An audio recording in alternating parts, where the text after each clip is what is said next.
બનાવશું આલુ પૂરીને સૌથી પહેલાં આપણે ભીની કરી લેશું ખજૂર આવી રીતે કાપીને પછી ઓન કરવા માટે પછી આ તમે જોઈ શકો છો પછી આને થોડી દેર માટે ગરમ કરી મૂકવાની છે ગેસ ઉપર કેટલી મિનિટ મૂકવાની જોઈ દર્શક મિત્રો પછી થોડો ગોળ નાખવાનો છે થોડોક મતલબ જે તમારી હિસાબે 3-4 ગાંગડી નાખીએ કે પણ અમે થોડીક 6 જેટલી નાખીએ છીએ ગાંગડી નાખીએ એટલી નાખીએ કહું અને આજે આ ગોળને પછી આપણે હવે મારી મમ્મી ગેસ ઉપર આને ગરમ કરવાની છે હવે આ ગરમ થશે હવે અમે આને શરૂ કરીએ છીએ તમારી પાસે આવી મસાલાની ડબ્બી કે ગમે એ ધાણાજીરું હોય પણ તમારે નાખવાનું છે મરચું 1 ચમચી મરચું અને 1 ચમચી ધાણાજીરું નાખી દેવાનું છે જે મિક્સચર કરીને અને અમે ગેસ ચાલુ કરીએ છીએ ગેસ ચાલુ થઈ ગયો છે ભડાકો થયો છે અને તમે જોઈ શકો છો અને હવે 15 થી 20 મિનિટ માટે ઉબળવા દેવાનું છે અને 2 ચમચી મીઠું નાખવાનું છે અને પછી મળી આલુ પૂરી બનાવવા માટે આપણે સૌપ્રથમ વટાણા લઈ લઈશું વટાણા લીધા પછી એમાં બટેકા બાફવા માટે આપણે રેડી કરીશું બધાય વ્હાઈટ વટાણા લે છે પણ મેં લીલા વટાણા લીધા છે તમે પણ તમને જે ફાવે તે વટાણા તમે લઈ શકો છો મેં અત્યારે લીલા લીધા છે આપણે એમાં પાણી 1 ઇંચ જેટલું રાખીશું પછી આપણે બાફવા મૂકીશું વટાણા બફાય છે ત્યાં સુધી હું પૂરીની તૈયારી કરું છું ચટણી બની ગઈ છે ત્યાં સુધીમાં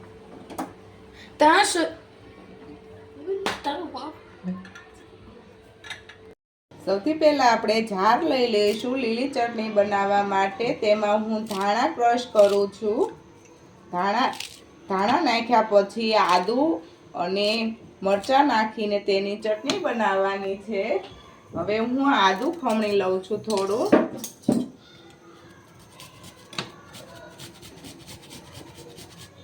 આ ચટણી બનાવ્યા પછી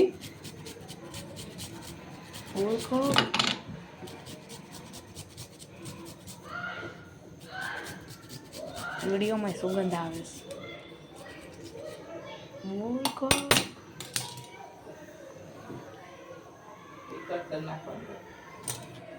આદુ ખમણા પછી હવે હું મરચાં તેમાં નાખું છું મરચાં જેટલા તમે જે રીતે ચટણી કરો છો તે રીતે તમે લઈ શકો છો ઝાઝા લોકો હોય તો તમે ઝાઝા મરચાં નાખો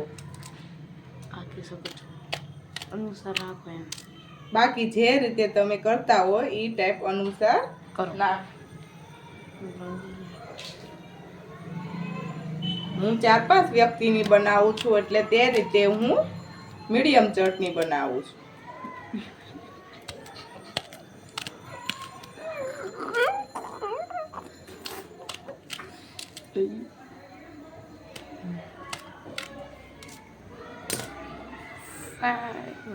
ચટણીમાં પછી તમે થોડું સોલ્ટ નાખો મીઠું સોલ્ટ મીન્સ કોઈ પણ મીઠું આલે કે કોઈ પણ મીઠું નાખી શકો છો સિંધાલું હોય ટાટા હોય પછી થોડું સિંધાલું લીધું છે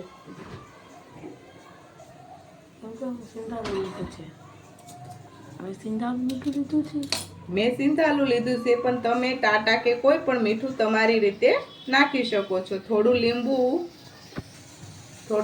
નાખું છું ખાટી મીઠી અને સરસ થોડાક ખાંડ દાણા હું નાખું છું પણ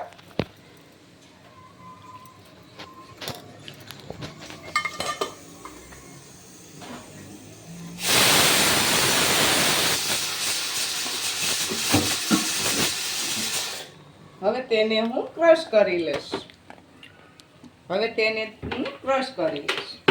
થઈ ગયું ચટણી સ્મૂથ પેસ્ટ બની ગઈ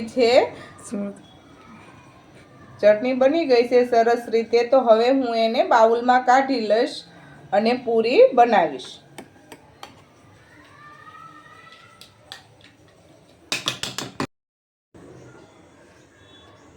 આલુ પૂરી બનાવવા માટે હું આલુ લઈશ આલુ પૂરી બનાવવા માટે હું આલુ લઈશ. બધા લોકો મેંદાની પૂરી બનાવે છે, હું બટેકાની બનાવીશ.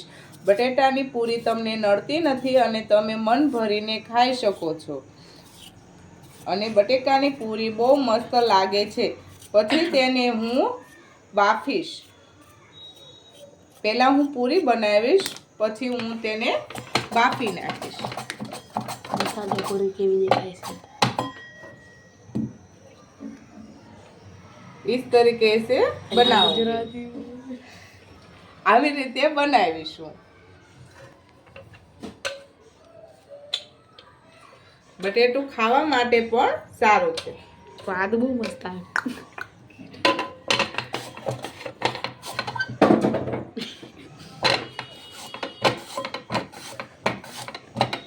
એમ કહી દે હવે આ બનાવું છું. બધું ગેસ બંધ કરી દે એમ કહી દે. અને ફટાફટ થઈ જાય. પડી બની ગઈ. પછી તો બની લીધી છે સરસ રીતે. તો તમે પણ ધોઈ લેજો એને, એટલે ચીકાશ નહીં રહે. પછી એક તપેલામાં પાણી લેવાનું છે, તેને ગરમ કરવાનું છે.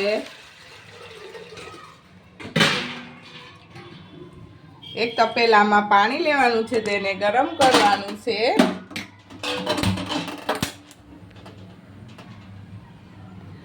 પાણી ગરમ થઈ ગયા બાદ તેમાં પૂરી બટેકા પૂરી એડ કરવાની છે.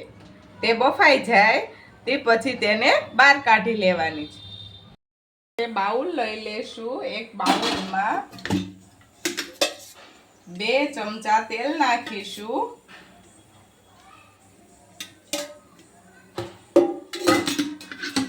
બે ચમચા તેલ નાખ્યા બાદ તેલ આવી જાય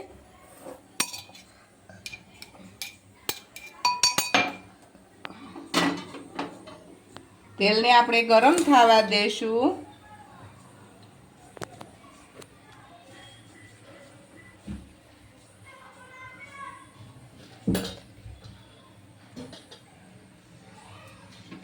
તેલ આવી ગયું છે. તેલ આવ્યા બાદ આપણે તેમાં જીરું નાખીશું. જીરું નાખ્યા બાદ મેં આદુ મરચાં લસણની પેસ્ટ બનાવી લીધી છે, તે નાખીશું.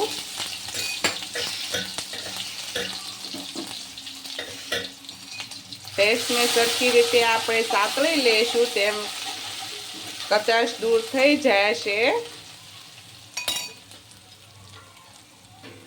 પછી આપણે તેમાં હળદર ઉમેરીશું. હળદર ઉમેર્યા બાદ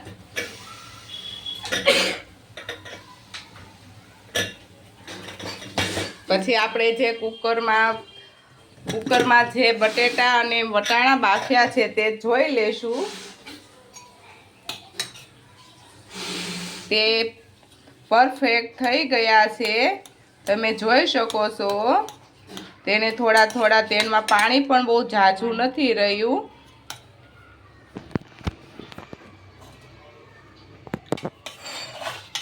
એ તમે જોઈ શકો છો.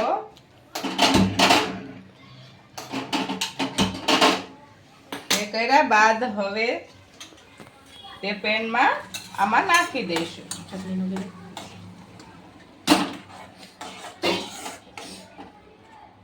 પછી થોડા મેશ કરી લેશું. એકદમ આપણે રગડા પેટીસ કરીએ છીએ તે ટાઈપનું હોવું જોઈએ.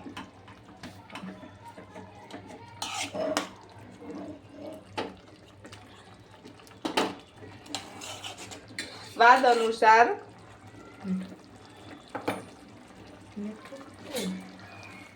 અનુસાર આપણે મીઠું નાખીશું તેમાં.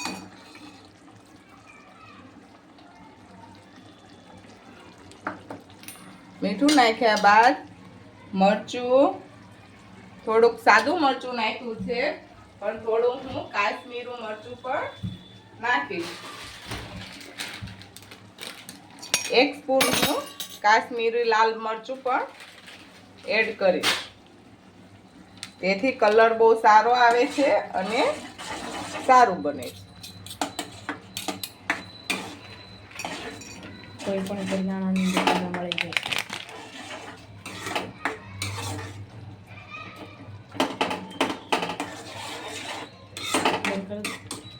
થોડોક ગરમ મસાલો એડ કરીશું હું.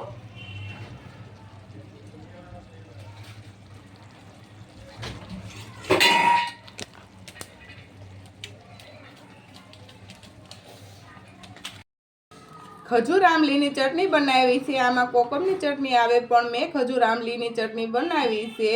તો તમે જોઈ શકો છો તે ઠીક થઈ ગઈ છે, જાડી ને સરસ. તમે પણ બનાવી શકો છો ખજૂર આમલીની ચટણી. કોકમને સ્કીપ કરી શકો છો.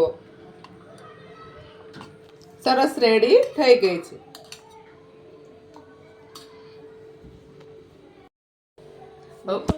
બટેકા પૂરી બનીને સરસ રીતે બની ગઈ છે. તે રેડી થઈ ગઈ છે. તમે જોઈ શકો છો તે બફાણી છે કે નહીં તે આ રીતે ચેક કરી શકો છો. એકદમ સરસ રીતે બફાઈ ગઈ છે. હવે તેને હું પાણીમાં કાઢી લઈશ. એક જારમાં બહાર કાઢી લઈશ.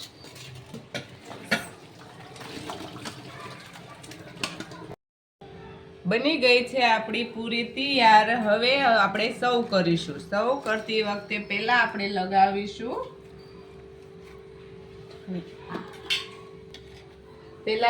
લગાવીશું રગડો.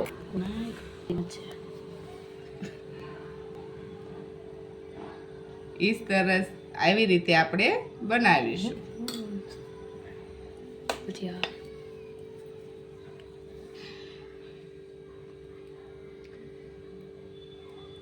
જેવી રીતે જે તમે ખાઈ શકો તે રીતે નાખવાનું.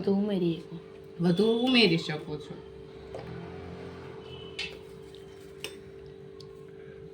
કાંદા ઉપરથી નાખીએ છે.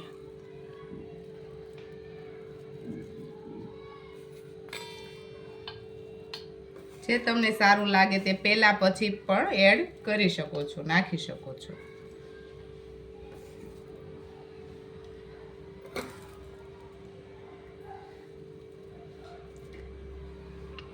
બોલે કાંદા કાંદા બોલ કાંદા.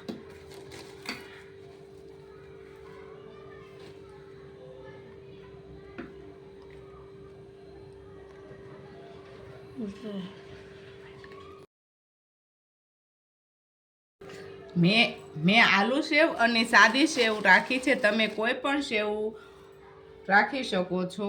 હવે આપણી ડીશ રેડી થઈ ગઈ છે. સરસ અને મસ્ત. તમે બહાર જેવી જ આલુ પૂરી ખાઈ શકો છો. સ્વાદમાં સેમ બાર જેવી જ છે. તમે ખાઈ શકો છો.